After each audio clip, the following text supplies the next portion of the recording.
निफाड तालुक्यातील ओझर येथील लढाऊ विमानाच्या कारखान्यातील जेट विमान हे दुपारी 1 वाजेच्या सुमारास एका शेतात कोसळल्याची घटना घडली आहे। या घटनेमध्ये कुठलीही जीवितहानी झाली नसल्याची प्राथमिक माहिती समोर आली आहे। सदरचे हे विमान ओझर येथील विमान कंपनीतील सरावाचे लढाऊ विमान असल्याची माहिती मिळते। ओझर कसबे सुकेने कोकणगाव शिवारातून हे विमान जात असताना शिरसगाव शिवारामध्ये वडाळी रस्त्यावरील लक्ष्मण मोरे यांच्या टोमॅटोच्या शेतामध्ये या विमानाचा अपघात झाला।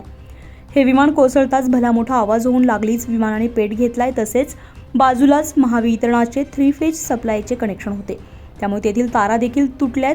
हे विमान नेमकी कशामुळे कोसळले हे अजून समजू शकलो नाहीये। तांत्रिक बिघाड झालाय की अजून काही कारणामुळे कोसळले हे HAL या कंपनीच्या पथकाकडूनच समजू शकते। या विमानामध्ये 2 पायलट होते, मात्र या दोघांनी प्रसंगावधान राखत विमानातून उडी मारल्यामुळे ते किरकोळ जखमी झालेत, मात्र दोघंही सुखरूप आहेत। यामुळे कुठलीही जीवितहानी झाली नाहीये। घटनास्थळी HAL कंपनीचे वरिष्ठ अधिकारी पोहोचलेत। परिसरातील नागरिकांनी या ठिकाणी हे विमान पाहण्यासाठी मोठी गर्दी केली आहे। उत्तर महाराष्ट्र लाईव्हसाठी अश्विनी पुरी, निफाड।